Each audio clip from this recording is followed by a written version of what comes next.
bureaucratic hierarchical, I think the job is done. So we should aspire for that. Two, there will be forces coming from outside. আমাদের মধ্যে ভালো আলোচনা হয়েছে। Preparatory meeting था, first meeting था ये अभी, तब धीरे धीरे चीजें फाइनल होंगी। सर एक बात है, इतना ওরে বাবা দেখো যে কত সেনা চলেছে সমরে, ওই গোপী গাইন বাগাবাইন সত্যি তাই ওই গানটা ছিল না, ওরে বাবা দেখো যে কত সেনা চলেছে সমরে। আজকের দিনটা যেন অনেকটা সেরকমই গেল। নির্বাচন কমিশন বলুন বা এই কলকাতা হাইকোর্টের বিচারপতিদের বলুন বা মমতা বন্দ্যোপাধ্যায়ের পুলিশ প্রশাসনের কাছেই বলুন, ওরকম একটা দিন গেল আজকে। ভোট এসে গেছে, শিরে সংক্রান্তি, এবং সেই সঙ্গে তার চেয়েও বড় কথা ওই এসআইআর ঝামেলা চলছে এখন।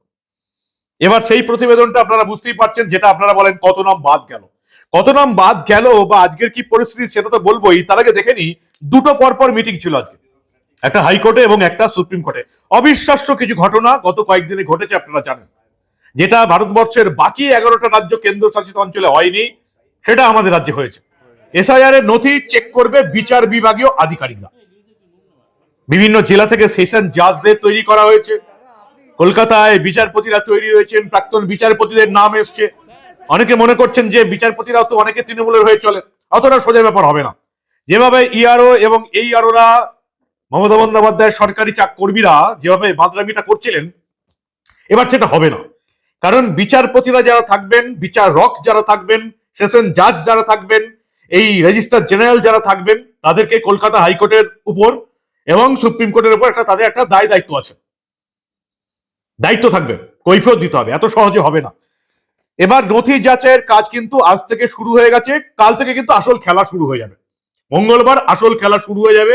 প্রথমে যেটা জানতে পারছিলাম যে 45 লক্ষ বা এই 45 লক্ষ থেকে 50 লক্ষ কাছাকাছি একটা নথি ঠিক করতে পারছিলেন না ইআরও এবং এই আরোরা, জাল না আসল ডিএম এর কাছে কিছু পড়েছিল।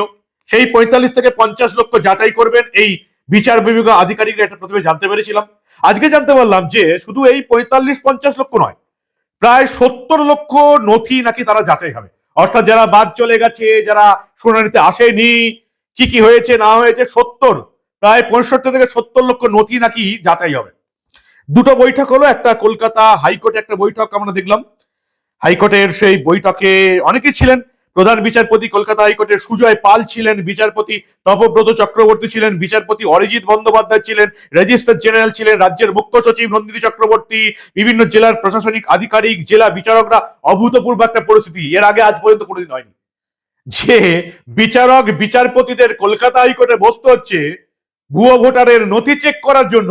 এই প্রথম মমতা বন্দ্যোপাধ্যায় রাজ্যে হচ্ছে, কোন রাজ্যে হবেও না, আর কোথাও দেখা যাবে না। তামিলনাড়ুতে ইতিমধ্যে ফাইনাল ভোটার লিস্ট নাকি বেরিয়ে গেছে, প্রায় 75 লাখ 80 লাখ লোকের নাম নাকি বাদ চলে গেছে। এই নিয়ে আমি প্রতিবেদন আগামীকাল আপনাদের শোনাবো। পশ্চিমবঙ্গে কত বাদ যাবে? 1 কোটির কাছাকাছি, 72-73 লাখ তো এমনিতেই বাদ চলে গেছে, বাকি তো 50 লাখের নথি চেকিং এর কথা ছিল। 1 কোটি তো হাসতে হাসতে হওয়ার কথা। আরো একটা বৈঠক হলো, একটা নির্বাচন কমিশনের একটা বৈঠক হলো, যেখানে নির্বাচন কমিশনার ছিলেন, কলকাতার সমস্ত পুলিশ ডিপার্টমেন্টের লোকজন ছিল, বিভিন্ন কেন্দ্রীয় বাহিনী ফোর্সের লোকজন ছিল, তারা একটা মিটিং করলো। Bureaucratic hierarchical, I think the job is done. So we should aspire for that. Two, there will be forces coming from outside. বৈঠকে গেলেন, চিফ জাস্টিস কোনো প্রপোজাল কি আপনাদের কাছে রাখলেন? না না, কোনো এটা আমাদের ইন্টারনাল মিটিং ছিল, এমন কোনো মিটিং ছিল না কি প্রপোজাল এখানে ওখানে।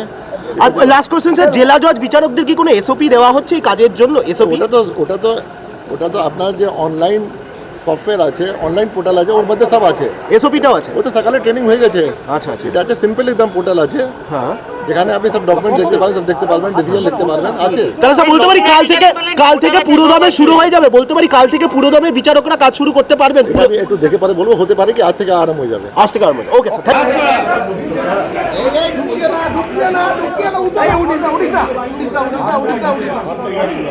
আমাদের মধ্যে ভালো আলোচনা হয়েছে।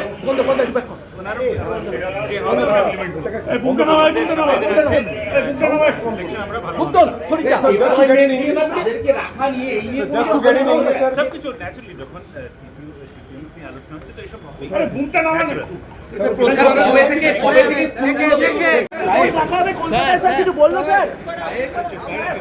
ये स्टेट फोर्स के ये बेसिकली प्रिपरेटरी मीटिंग था, फर्स्ट मीटिंग था ये अभी, तो धीरे धीरे चीजें फाइनल होंगी। सर एक बात है, इतना फोर्स आएगा 480 कंपनी, लेकिन उन लोगों को डिप्लॉयमेंट और उन लोगों का जो फैसिलिटी चाहिए स्टेट का तरफ से, वो फैसिलिटी क्या अभी से स्टार्ट हो जाएगा? स्टेट का तरफ से इंस्टीट्यूट किया गया है कि कहाँ का रखेगा, कहाँ फोर्स रहेगा?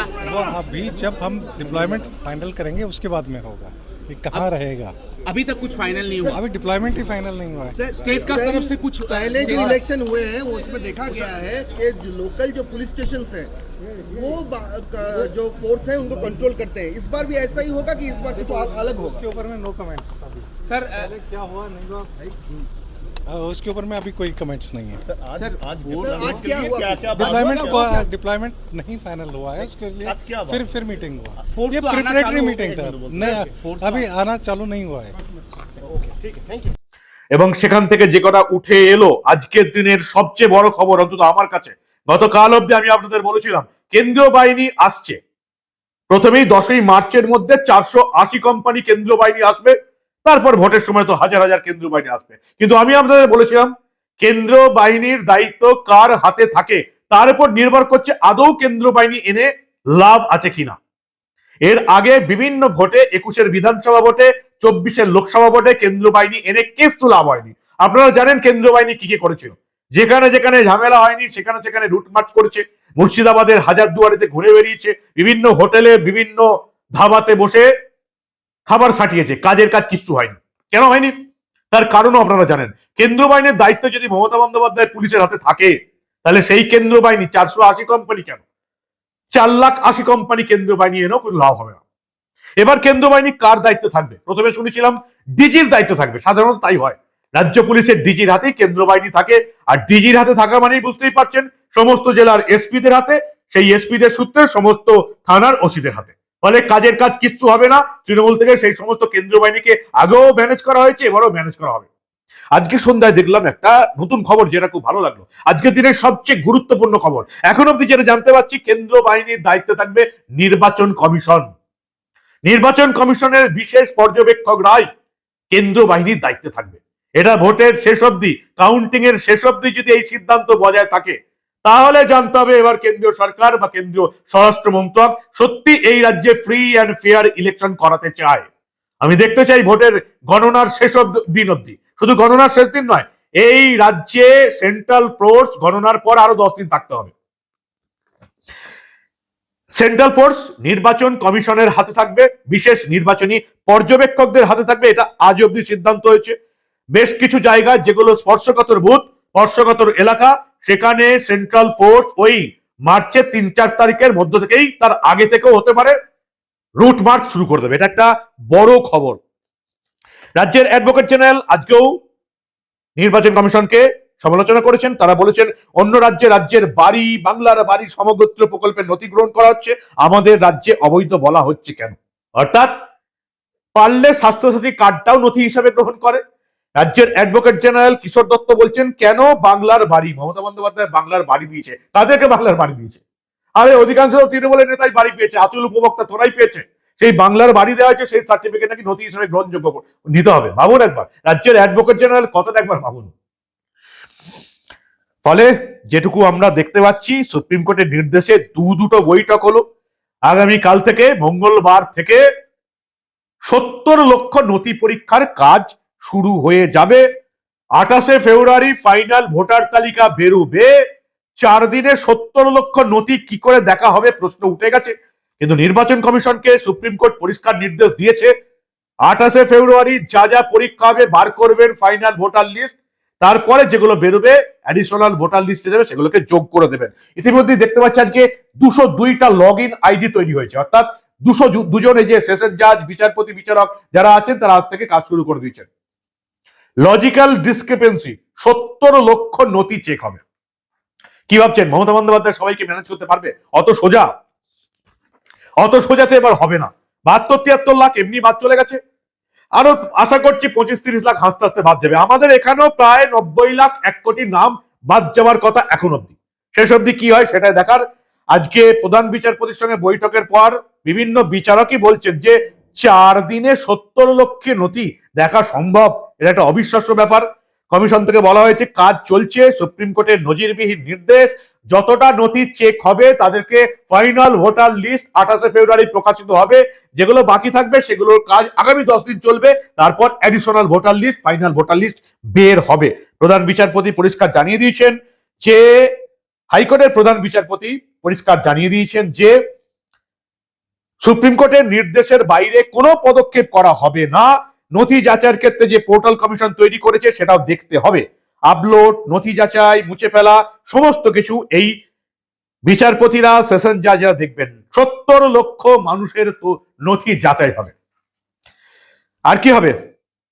রোজ রিপোর্ট দেবে সুপ্রিম কোর্টে কমিশন, রোজ রিপোর্ট দেবে কমিশন, রোজ রিপোর্ট তৈরি করতে হবে। হাইকোর্টে রিপোর্ট পড়বে, হাইকোর্টের রিপোর্ট সুপ্রিম কোর্টেও জমা পড়বে। সমস্ত নথির অসঙ্গতি যেগুলো থাকবে সেগুলোকে বাতিল ভোটারের তালিকায় গণ্য হবে। যে কটা নথি হবে গ্রহণযোগ্য, ওই 13টা নথি, তার বাইরে কিছু হবে না। স্পর্শকাতর এলাকায় ওই মার্চের প্রথম থেকেই রুট মার্চ শুরু হয়ে যাবে।